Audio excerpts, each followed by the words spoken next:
నమస్తే అండి. నా పేరు సతీష్. మీరు చూస్తున్నది రైట్ వే యూట్యూబ్ ఛానల్. ఈ వీడియోలో మీరు హోమ్ లోన్ తీసుకునేటప్పుడు అంటే ఏంది సెల్ఫ్ కన్స్ట్రక్షన్ లోన్ తీసుకునేటప్పుడు ముఖ్యంగా బ్యాంక్ వాళ్ళైనా సరే మీ ఎగ్జిక్యూటివ్ ఎవరైనా సరే అడిగే ముఖ్యమైన డాక్యుమెంట్ ఏంటి అంటే కాస్ట్ ఆఫ్ ఎస్టిమేషన్, అదే విధంగా యాక్చువల్ ప్లాన్.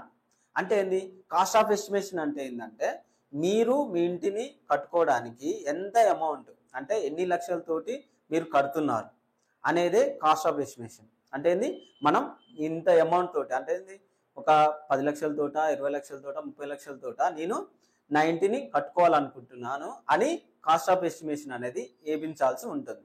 అదే విధంగా ప్లానింగ్ అంటే ఏంది, ప్లానింగ్ అంటే ఏంది మనం ఇల్లు కట్టేటప్పుడే ఆల్రెడీ ప్లాన్ అండ్ పర్మిషన్ తీసుకొని ఉంటాం. ఏంది మున్సిపాలిటీలో లేదా గ్రామ పంచాయతీలో అయినా సరే ఎక్కడైనా మనం ప్లాన్ అండ్ పర్మిషన్ తీసుకుంటాం.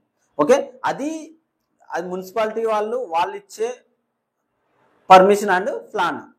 ఇందులో మనకి యాక్చువల్లీ అంటే ఏంది మున్సిపాలిటీ ఇచ్చే విధంగా కాకుండా మనకు అనుకూలంగా మనం కట్టుకోవడం అనేది జరుగుతూ ఉంటుంది. అంటే ఏంది యాక్చువల్గా ప్లాన్ అంటే ఏంది మీరు ఏ విధంగా కట్టుకుంటున్నారు అనేదే ప్లాన్.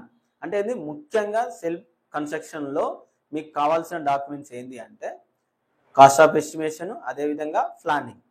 ఓకే, కొంతమంది మీకు ఈ కాస్ట్ ఆఫ్ ఎస్టిమేషన్ ప్లానింగ్ అనేది ఎవరు వేస్తారు అనేది తెలియకుండొచ్చు. అదేవిధంగా కొంతమంది వ్యక్తులు మీకు తెలిసినా కానీ ఎక్కువ అమౌంట్ అనేది చెప్పడం అనేది జరుగుతూ ఉంటుంది. ఓకే, అలాంటి వ్యక్తులు ఎవరైనా ఉన్నట్లయితే నా నెంబర్ని సంప్రదించండి. మీకు వాళ్ళు ఇచ్చే అమౌంట్ కంటే తక్కువ అమౌంట్ తోటి మీకు కాస్ట్ ఆఫ్ ఎస్టిమేషన్ అనేది వేయించడం అనేది జరుగుతూ ఉంటుంది.